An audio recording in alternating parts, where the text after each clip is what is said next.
Good evening, welcome to my YouTube channel Hitesh biology classes जालो। आज का अपना लेक्चर्स 12th क्लास की नीट बायोलॉजी का ह्यूमन रिप्रोडक्शंस का है, जिसको हम कहते हैं एफआरएस या फीमेल सेक्स ऑर्गन। इसको हम मादा लैंगिक अंग के नाम से जानते हैं या फीमेल सेक्स ऑर्गन के नाम से जानते हैं। इस ऑर्गन की शुरुआत जो है वो प्राइमरी और सेकेंडरी सेक्स ऑर्गन से होती है। यहाँ पर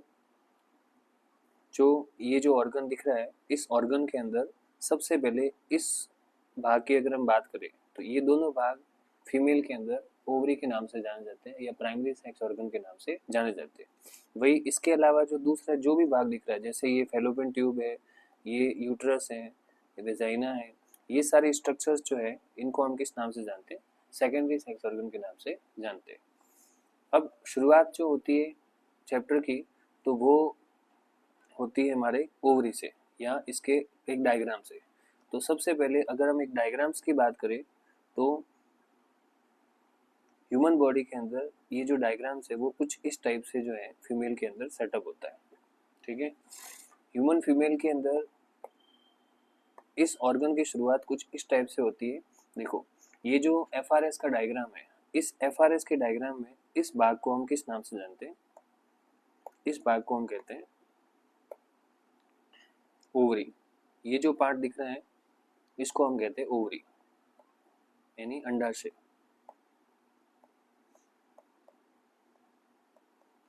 उसके बाद में फिर आगे का जो पार्ट दिख रहा है आपको, ये जो पार्ट दिख रहा है यहाँ से लेके यहाँ तक,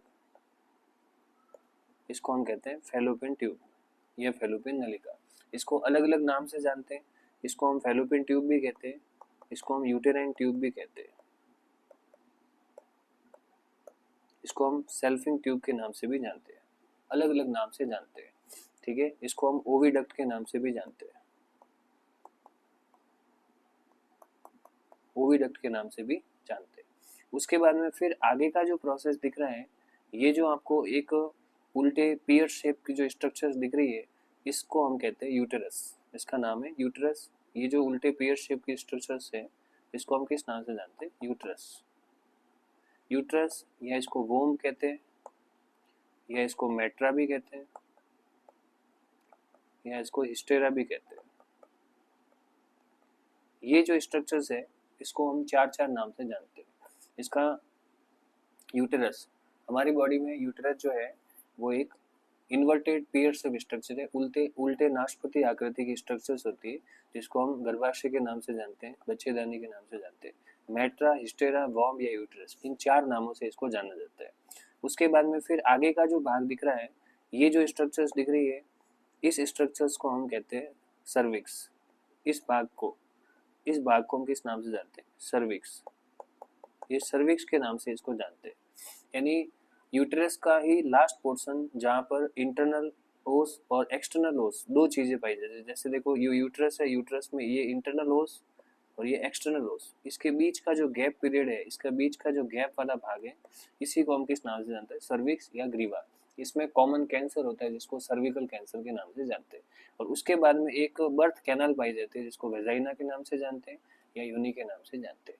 ये सारे स्ट्रक्चर्स अपने को यहाँ पर दिख रही है। ठीक है, तो अब इसकी शुरुआत हम सबसे पहले करते हैं कि इसके इस रिप्रोडक्टिव ऑर्गन्स के अंदर जो सबसे इम्पोर्टेंट अगर क्लासिफिकेशन है, तो जितने भी रिप्रोडक्टिव ऑर्गन्स है उसको हम दो टाइप से डिवाइड करते हैं, एक प्राइमरी सेक्स ऑर्गन और एक सेकेंडरी सेक्स ऑर्गन। तो दो टाइप से उनका डिवीजन जो है वो स्टार्ट होता है। ठीक है, अब डिविजन्स के अंदर सबसे पहले हम जैसे कि यहाँ पर क्लासीफाई करते हैं इनको सेक्स ऑर्गन को। तो जो सेक्स ऑर्गन है वो इस टाइप से क्लासीफाई होते हैं। सबसे पहले सेक्स ऑर्गन्स, तो फीमेल का जो एफआरएस है या फीमेल सेक्स ऑर्गन है, उनको दो भागों में डिवाइड करते हैं। पहला जो भाग है वो है प्राइमरी सेक्स ऑर्गन, और इस भाग को कहते हैं हम सेकेंडरी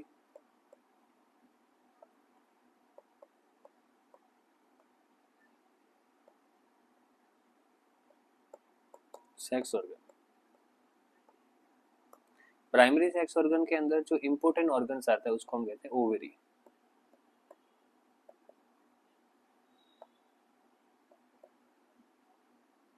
और सेकेंडरी ऑर्गन की अगर बात करें तो इसमें इसके बाद जितने भी रह जाते हैं, जैसे कि फैलोपियन ट्यूब है वो इसमें आ जाएगी, उसके बाद में यूटेरस इसमें आ जाएगा, उसके बाद वेजाइना इसमें आ जाएगी, और उसके बाद में फिर जो एक्सटर्नल जेनिटेलिया है या वल्वा जो है वो इसमें आ जाएगा।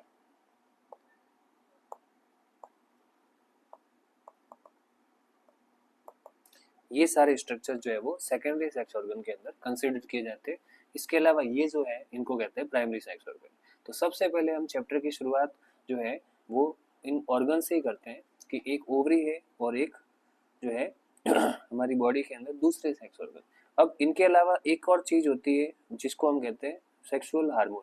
ये तो है सेक्स ऑर्गन जिसको हम प्राइमरी और सेकेंडरी सेक्स ऑर्गन के नाम से जानते हैं। इसके अलावा ह्यूमन बॉडी में जो इम्पोर्टेंट चीज होती है उसको हम कहते हैं सेक्सुअल हार्मोन। ठीक है, तो सेकंड नंबर पे आते हैं सेक्सुअल हार्मोन। हार्मोन की बात करें तो female produce an important steroid hormone called estrogen. Estrogen जो है ये एक हार्मोन नहीं है, ये एक ग्रुप है जिसके अंदर एस्ट्राडायोल, प्रोजेस्टेरॉन वगैरह सब चीजें होती है। तो हम कह सकते हैं कि एस्ट्रोजन और प्रोजेस्टेरॉन ये दो इंपॉर्टेंट जो हार्मोन है। एस्ट्रोजन में बहुत सारी चीज होते हैं, जैसे एस्ट्राडायोल भी इसी के अंदर आता है। तो प्रोजेस्टेरॉन और एस्ट्रोजन ये दो इंपॉर्टेंट हार्मोन होते हैं जो फीमेल के अंदर सेक्सुअल हार्मोन के नाम से जानते हैं। ठीक है, इन दोनों हार्मोन का अपना अपना काम होता है। जैसे एस्ट्रोजन हार्मोन है तो ये हमारी बॉडी में सेकेंडरी सेक्सुअल कैरेक्टर को मेंटेन करते हैं।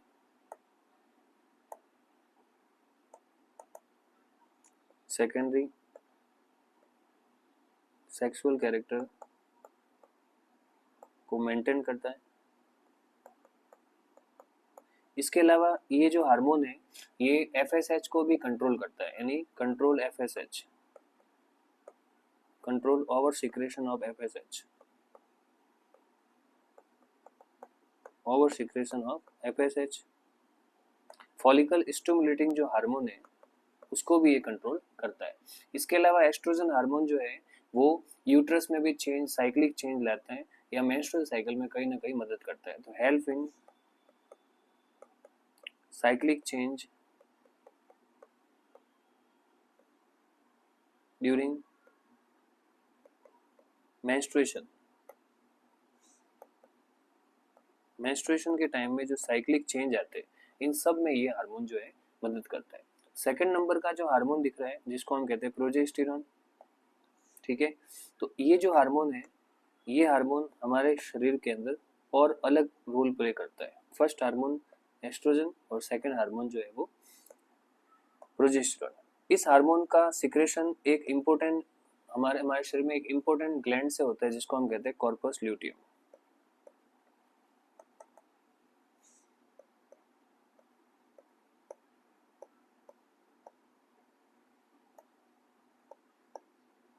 कॉर्पस ल्यूटियम एक टेम्परेरी एंडोक्राइन ग्लैंड्स होती है जो ह्यूमन बॉडी में ओवरी में फॉलिकल के टूटने से बनती है।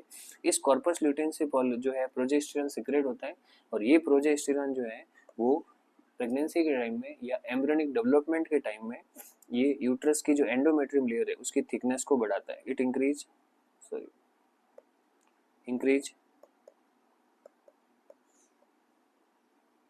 Thickness of endometrium layer.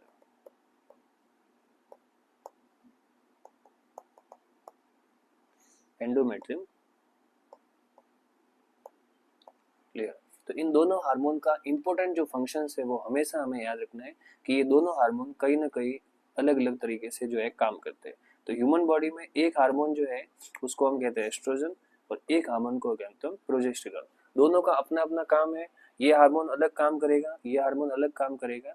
ठीक है, दोनों हार्मोन को अपने अपने तरीके से जो है उनका काम डिवाइड किया हुआ है कि ये हार्मोन क्या काम करते हैं और ये हार्मोन क्या काम करते हैं। तो इस टाइप से एस्ट्रोजन का हमारी बॉडी में इम्पोर्टेंट जो है रोल है और प्रोजेस्टेरॉन हार्मोन है इनका भी इम्पोर्टेंट रोल है जो बॉडी में कहीं ना कहीं जो है मदद करते हैं। बॉडी के अंदर मेंस्ट्रुएशन से लेकर के जो आगे का जितना भी एम्ब्रियोनिक डेवलपमेंट है, जो कंसेप्शंस हैं, कंसीवनेस है, ये जितने भी प्रोसेस है, मेंस्ट्रुअल ब्लीडिंग वगैरह, उन सब के अंदर ये हार्मोन कहीं ना कहीं मदद करते हैं। अब इन सब के अलावा हम सबसे पहले शुरुआत करते हैं प्राइमरी सेक्सुअल ऑर्गन जिसको हम कहते हैं ओवरी। तो ओवरी की अगर बात करते हैं तो ह्यूमन बॉडी में ओवरी जो है उसको क्या क्या चीज़ें उसके बारे में आपको याद रखनी है। तो देखिए सबसे पहले हेडिंग है अपनी ओवरी, जिसको हम प्राइमरी सेक्स ऑर्गन कहते हैं। तो सबसे पहला पॉइंट तो ओवरी को लेके यही याद रखना है कि हमारी बॉडी में प्राइमरी सेक्स ऑर्गन है, ठीक है। Primary sex organ, human body का जो प्राइमरी सेक्सुअल ऑर्गन है उसको हम कहते हैं ओवरी। इसके बाद बात करते हैं कि ओवरी के अंदर इनकी पोजीशंस कहाँ है। तो अभी जैसा कि डायग्राम बताया, तो डायग्राम के अंदर जो ओवरी है वो यूट्रस से या फीमेल रिप्रोडक्टिव ट्रैक से एक लिगामेंट्स के थ्रू जुड़ी होती है, जिसको हम ओवेरियन लिगामेंट्स कहते हैं। ये जो आपको स्ट्रक्चर दिख रही है, इनके बीच में एक लिगामेंट होता है, ओवेरियन लिगामेंट या लिगामेंट ऑफ ओवरी।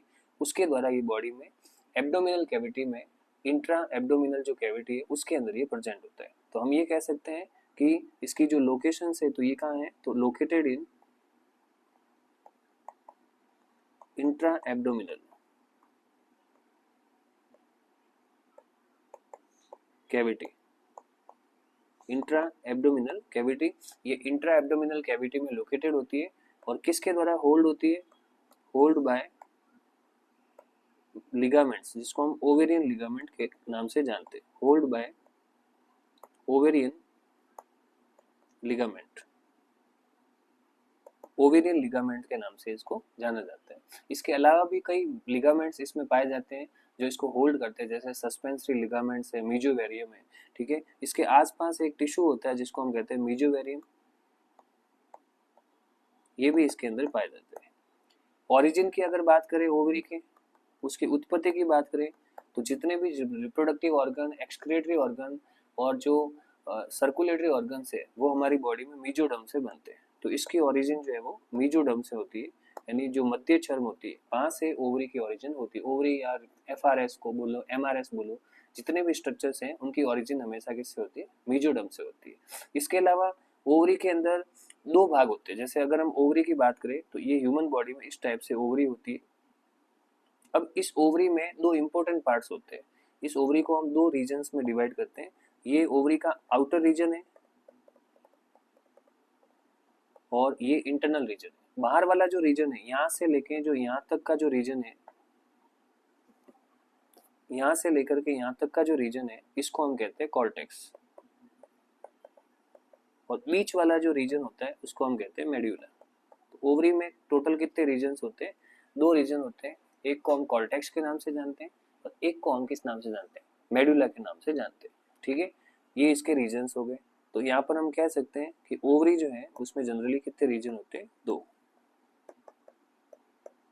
रीजन होते हैं। आउटर मोस्ट पार्ट को क्या कहते हैं, कॉर्टेक्स या कॉर्टिकल, और इनर मोस्ट पार्ट को हम कहते हैं मेडुला या मध्यांश। ऊपर वाला भाग जो है वो वल्कुट है, नीचे वाला भाग जो है वो मध्यांश है। रीजन के बाद फिर बात करते हैं ओवरी में लेयर की। परत की बात करें तो ओवरी जो है, फॉर एग्जांपल्स ये ओवरी है, तो इसके अंदर टोटल 3 परत होती है। सबसे पहली परत जो होती है उसको हम कहते हैं पेरिटोनियम परत। ये जो है सबसे पहली परत है, इसका नाम है पेरिटोनियम, पेरिटोनियम परत, पेरिटोनियम लेयर, ठीक है। इस लेयर के ठीक अंदर की ओर एक लेयर पाई जाती है जिसको हम कहते हैं जर्मिनल एपिथेलियम, ठीक है। तो ये है जर्मिनल एपिथेलियम। सेकंड नंबर की जो लेयर ओवरी में पाई जाती है इसको हम कहते हैं जर्मिनल एपिथेलियम, ये है जर्मिनल एपिथेलियम। और जर्मिनल एपिथेलियम के बाद थर्ड नंबर की लेयर जो ओवरी के अंदर पाई जाती है इस टाइप से, इसको हम कहते हैं ट्यूनिका एल्बुजिना। तो ये थर्ड नंबर की लेयर है, इसको हम नाम देते हैं ट्यूनिका एल्बुजिना।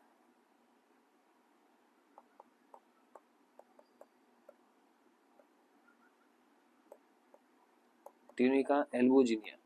तो इस तरीके से हमारे पास ओवरी के अंदर टोटल 3 स्ट्रक्चर्स पाई जाती है, यानी ओवरी के अंदर टोटल 3 तरह की लेयर पाई जाती है, पेरिटोनियम लेयर, जर्मिनल एपिथेलियम और ट्यूनिका एल्बुजिना। ये तीनों ही जो लेयर है वो इसके कॉर्टिकल रीजन में पाई जाती है, यानी कॉर्टेक्स वाले रीजन में पाई जाती है, जो यहाँ से लेके यहाँ तक पूरी तरह से फैली रहती है, ठीक है।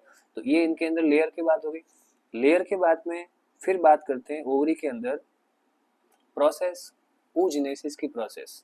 तो देखिए oogenesis की प्रोसेस कैसे होती है, oogenesis इस टाइप से शुरू होता है। जैसे मान लो ये ओवरी है, जैसे ह्यूमन बॉडी में अगर oogenesis की बात करें, oogenesis, तो oogenesis के अंदर सबसे पहले एक 2n सेल होती है। इस 2n सेल को कहते हैं oogonia। ठीक है, ये oogonia है यानी अंडाणु मात्र कोशिका। इस oogonia में माइटोसिस होता है। कौन सा डिवीजन होगा, माइटोसिस। इसके अंदर होता है माइटोसिस।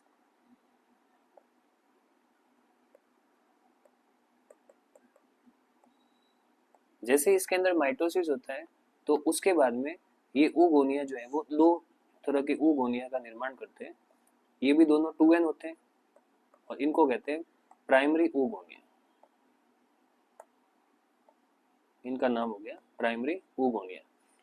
ठीक है, यानी ओगोनियल मदर सेल।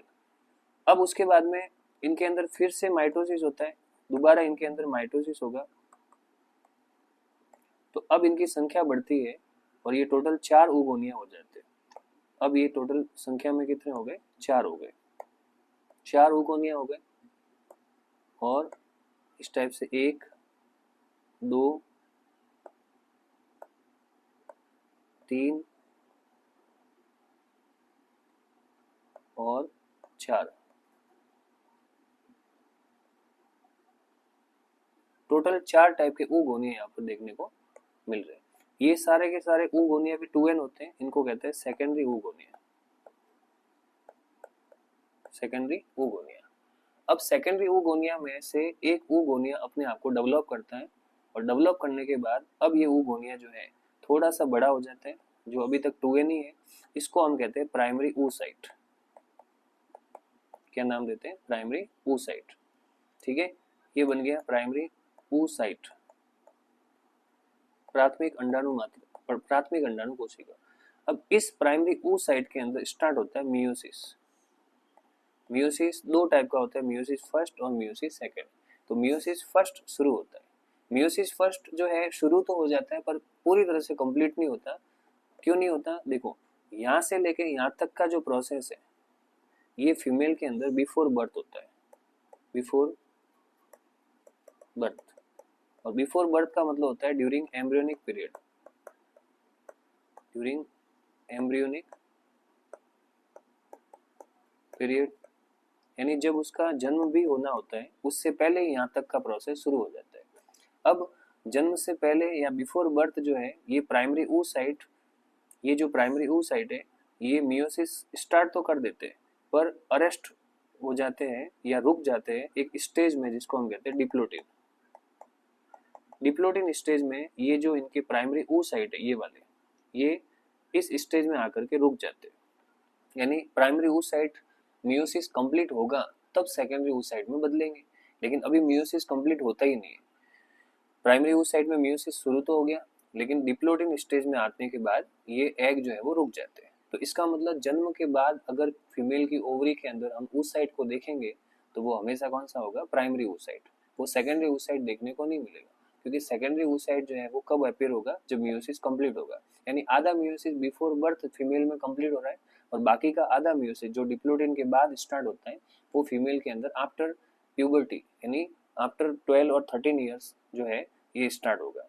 तो बिफोर बर्थ जो है ये सारा प्रोसेस हो जाता है। तो यहाँ से यहाँ तक का जो पूरा प्रोसेस है वो बर्थ से पहले हो जाता है।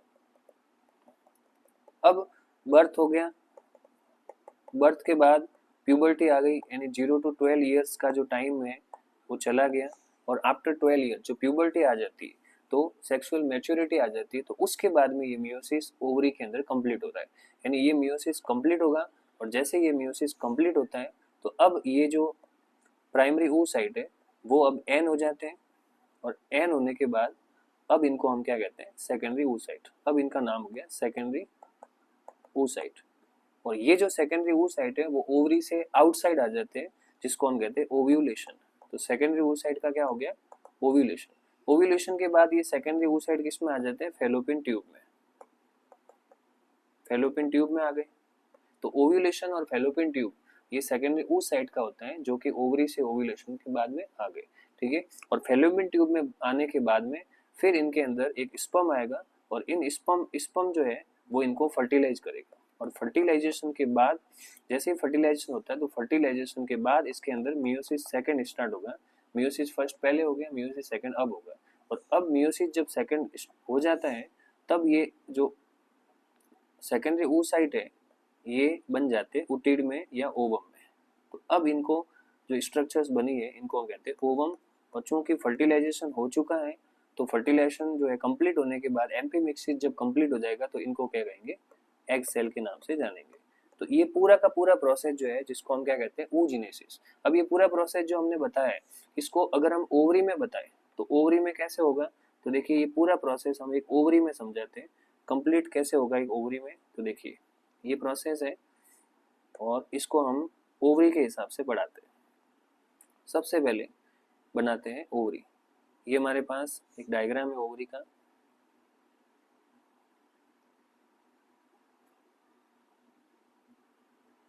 और इस डायग्राम के अंदर ओवरी के अंदर मान लो ये पोर्शन है ओवरी का, ठीक है। अब इस ओवरी के अंदर अभी बताया था कि बाहर वाले भाग को क्या कहते हैं, कॉर्टेक्स। यहाँ पर मैं डॉट लगा रहा हूँ, ये डॉट इस रीजन को डिफरेंशिएट कर रहा है ओवरी के इस रीजन को डिफरेंशिएट करता है। अंदर वाला भाग जो है वो क्या कहलाता है, मेड्यूला। और ये जो भाग है बाहर वाला इसको कहते हैं कॉर्टेक्स। अब थोड़ी देर पहले ही बताया था कि ह्यूमन फीमेल के अंदर आफ्टर प्यूबर्टी जो है, जो अपने को oocyte दिखता है उसका नाम क्या है, प्राइमरी oocyte। उसको हम हमेशा क्या नाम देते हैं, प्राइमरी oocyte। तो यहाँ पर जितने भी oocyte पड़े होते हैं उनको कहते हैं प्राइमरी oocyte। ये सब क्या है, प्राइमरी oocyte। अब इन प्राइमरी oocyte के अंदर सबसे पहले इसके चारों ओर एक ग्रेनुलोसा सेल जो है वो ग्रुप बनाएगी जिसके बाद ये बन जाएगा फॉलिकल, ठीक है। तो यहाँ पर एक ग्रेनुलोसा सेल आते हैं। जैसे मान लो इतने सारे प्राइमरी oocyte है, कम से कम 40-80 हजार, उनमें से एक प्राइमरी oocyte यहाँ पर आता है। और ये प्राइमरी जो oocyte है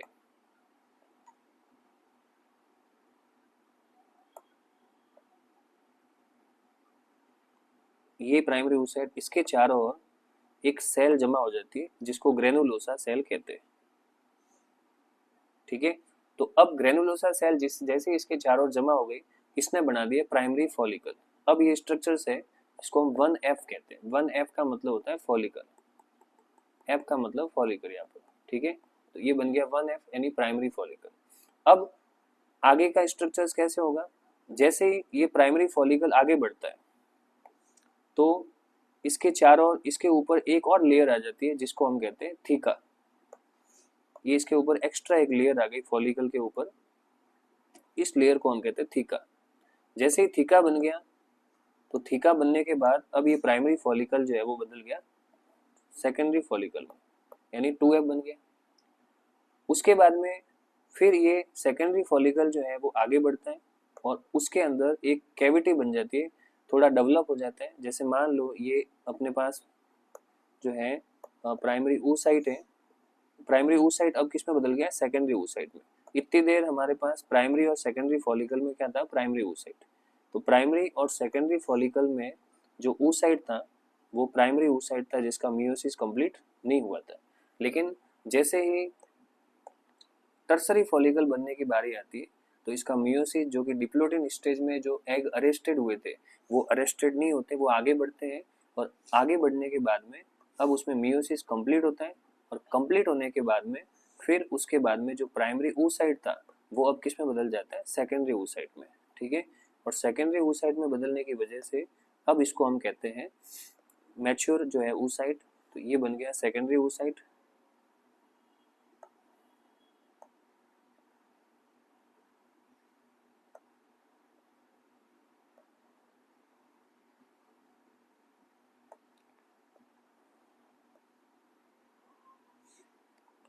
ठीक है, मान लो ये सेकेंडरी oocyte बन गया। अब इस सेकेंडरी oocyte के ऊपर एक सेल तो हमें पहले से पता है जिसका नाम क्या है, ग्रेनुलोसा सेल। ये सेल ग्रेनुलोसा सेल, ये ग्रेनुलोसा सेल वही है जो प्राइमरी फॉलिकल यानी 1F और 2F में दिख रही है। और एक लेयर थी थीका। एक लेयर जो थीका है वो यहाँ पर दिख रही है 2F के अंदर, ये थीका अभी भी यहाँ पर है, ये थीका लेयर है जो यहाँ पर देखने को मिल रही है। अब इस थीका के ऊपर एक एक्स्ट्रा थीका लेयर आ जाती है। अभी तक तो थीका एक ही थी और अब थीका की जो लेयर है वो कितनी हो गई, 2 हो गई। अब जो बाहर वाली थीका है इसको हम कहते हैं थीका एक्सटर्ना। आउटर साइड की जो थीका है उसको हम नाम देते हैं थीका एक्सटर्ना।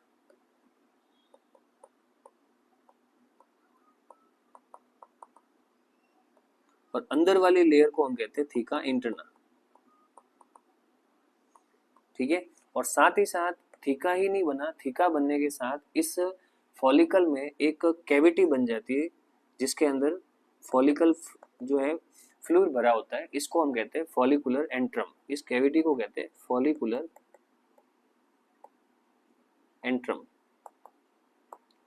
तो ये जो स्ट्रक्चर बनी है इसको हम कहते हैं टर्सरी फॉलिकल, जो बाद में बन जाती है ग्राफियन फॉलिकल में। ये मैच्योर फॉलिकल है, ग्राफियन फॉलिकल है। ये सारा प्रोसेस यहाँ से यहाँ तक जो है वो एफएसएच हार्मोन के प्रभाव में होता है। और इसी एफएसएच को कंट्रोल करने के लिए जो थीका इंटरना परत है यहाँ से बनता है एस्ट्रोजन हार्मोन, और estrogen hormone plus inhibin hormone बनता है। और ये इनिबिन या एस्ट्रोजन हार्मोन जो है वो इसी एफएसएच को फीडबैक नेगेटिव के द्वारा कंट्रोल करते हैं, जिसकी वजह से ये थीका ग्राफियन फॉलिकल है जो इससे ज्यादा आगे डेवलप नहीं होती। अगर डेवलप हो जाए तो सिस्ट बन सकता है। ठीक है। तो इस तरह से ओवरी के अंदर एफएसएच हार्मोन के प्रभाव में यहाँ पर क्या चेंज आया कि जो प्राइमरी oocyte सेकेंडरी oocyte में बदलता है, तो उस समय उस oocyte के चारों ओर बहुत सारी ग्रेनुलोसा सेल एक्यूमुलेट होती है और उसके बाद बनता है फॉलिकल। प्राइमरी oocyte और के ऊपर जो प्राइमरी oocyte के ऊपर प्राइमरी फॉलिकल्स या सेकेंडरी फॉलिकल होता है। प्राइमरी फॉलिकल और सेकेंडरी फॉलिकल में डिफरेंस क्या है? Primary follicles is composed of only granulosa cell, number of granulosa cell which surround to it, and in secondary follicle granulosa cell and theca layer also present। यानी हम कह सकते हैं कि with respect to granulosa cell when theca layers also surround to the oocyte then it is called secondary follicle। Tertiary follicle की बात करें तो यहाँ पर बहुत सारी चीजें दिख रही है, जैसे अंदर जो आपको ग्रीन कलर की स्ट्रक्चर दिख रही है इसको हम कहते हैं ग्रेनुलोसा सेल। ये है ग्रेनुलोसा सेल, ग्रेनुलोसा सेल। इसके अलावा पिंक कलर की जो स्ट्रक्चर्स दिख रही है जिसको हम फॉलिकुलर एंट्रम कहते हैं, कैविटी बन गई है। इसके अलावा जो है अब साइड में थीका एक्सटर्नल थीका इंटरना हो गए। और इन सब के अलावा एक और चीज कि जो ग्रेनुलोसा सेल है, कुछ ग्रेनुलोसा सेल सेकेंडरी oocyte को थीका परत से जोड़ती है। और ये जो एक्स्ट्रा जो स्ट्रक्चर दिख रही है व्हाइट कलर की, यानी सेकेंडरी oocyte की जो ग्रेनुलोसा सेल है वो उसको थीका से जोड़ते हैं, सेकेंडरी oocyte को थीका से जोड़ते हैं। तो ये जो एक्स्ट्रा व्हाइट कलर की सेल है इनको हम किस नाम से जानते हैं? इनको कहते हैं क्यूमुलस oophorus। क्यूमुलस ये होल्डिंग का काम करती है, ये न्यूट्रिशन का भी काम करती है, इसलिए इनको डिस्कस प्रोलीजिरस के नाम से भी जानते हैं। ठीक है। तो यहाँ तक कि सारे स्ट्रक्चर्स जो है वो ओवरी के अंदर हो रही है जिसकी वजह से क्या बनता है? फॉलिकल। अब ये सारी कहानी तो हमने बताई एफएसएच की, कौन से हार्मोन की? एफएसएच। अब एक पीक लेवल आता है एलएच हार्मोन, एक नया हार्मोन ओवरी के ऊपर अटैक करता है जिसका नाम है एलएच हार्मोन। अब इस एलएच हार्मोन की वजह से ये फॉलिकल जो है, जो ऊपर ग्राफियन फॉलिकल बना है, ये इस हार्मोन की वजह से टूट जाता है। और जैसे ही टूटेगा तो जो सेकेंडरी oocyte है वो सबसे पहले यहाँ से बाहर रिलीज होगा।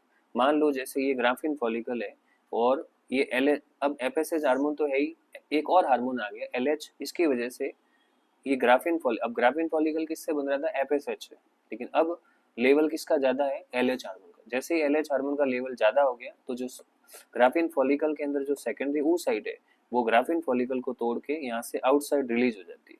ये सेकेंडरी oocyte जो है वो ग्राफियन फॉलिकल को तोड़ के ओवरी की बॉडी से बाहर आ गया। इस प्रोसेस को हम कहते हैं ओव्यूलेशन या अंडोत्सर्ग के नाम से जानते हैं, जो 14 डे पे कंप्लीट होता है। ठीक है। ये 14 डे पे कंप्लीट हो गया। अब जैसे ओव्यूलेशन होता है तो ओव्यूलेशन के टाइम में इस जो ग्राफियन फॉलिकल टूटा है, यानी ग्रेनुलोसा सेल जो टूटी है, ये ग्रेनुलोसा सेल इस सेकेंडरी oocyte के चारों ओर जमा हो जाती है और इस oocyte की दूसरी परत बनाती है। पहली परत तो जोना रेडिएटा होती है जो फॉलिकल के टाइम में बन जाते हैं। दूसरी परत यहाँ पर बनती है जिसको कहते हैं कोरोना रेडिएटा। पहली परत जोना पेलुसिडा होती है, दूसरी परत जो होती है वो कोरोना रेडिएटा होती है। वो फॉलिकल के टूटने के बाद फॉलिकल के एक्यूमुलेशन से बनती है। कुछ फॉलिकल तो टूटने के बाद जमा हो गया किसके चारों ओर, सेकेंडरी ऊ साइड के चारों ओर, और कुछ फॉलिकल जो है वो यहाँ पर ओवरी के अंदर ही रह जाते हैं और यहाँ पर एक टेम्परेरी येलो कलर की स्ट्रक्चर्स बनाता है, और ये जो येलो कलर की स्ट्रक्चर्स है इसको हम कहते हैं कॉर्पस ल्यूटियम। इसका नाम है पीत पिंड या कॉर्पस ल्यूटियम। और ये जो कॉर्पस ल्यूटियम है ये फर्टिलाइजेशन के टाइम में, यानी जब भी एग्स जो है फर्टिलाइजेशन के लिए एम्पुला में जाएगा तो उस समय ये प्रोजेस्टेरॉन हार्मोन को बढ़ाता है, progesterone. After fertilization this corpus luteum will secrete progesterone hormone and ultimately helpful in increasing thickness of endometrium layer, जिसकी वजह से आगे का जो प्रोसेस है कंसीव जो है वो स्टार्ट हो जाएगा। ठीक है, अगर फर्टिलाइजेशन नहीं होता है तो कॉर्पस ल्यूटियम जो है वो डिस्ट्रॉय हो जाता है, डीजनरेट हो जाता है और अपने आप को एक वाइट बॉडी में कन्वर्ट कर देता है, और ये जो वाइट बॉडी है इसको हम कहते हैं कॉर्पस एल्बिगेंस, कॉर्पस एल्बिगेंस। ठीक है, और ये कॉर्पस एल्बिगेंस जो है ये साइन है कि फर्टिलाइजेशन नहीं हुआ है और मेंस्ट्रुएशन जो है वो स्टार्ट हो गया। ठीक है, तो आज का अपना lectures primary sex organ ovary के ऊपर था। एफआरएस यानी फीमेल सेक्सुअल ऑर्गन के अंदर बॉडी में कौन कौन से ऑर्गन है, प्राइमरी और सेकेंडरी, और उसमें से जो प्राइमरी सेक्सुअल ऑर्गन है ओवरी, उसके ऊपर आज का अपना लेक्चर्स था, जिसमें मैंने बताया कि किस तरह से oogenesis के टाइम में प्राइमरी ऊ साइट सेकेंडरी ऊ साइट में बदलता है, किस तरह से फॉलिकल बनती है और किस तरीके से सारा प्रोसेस कंप्लीट होता है। इसी के साथ नेक्स्ट लेक्चर्स जो है पोस्ट होगा जिसमें मैं सेकेंडरी सेक्सुअल ऑर्गन्स को लेकर के स्टडी करेंगे या उसके बारे में बताएंगे। धन्यवाद।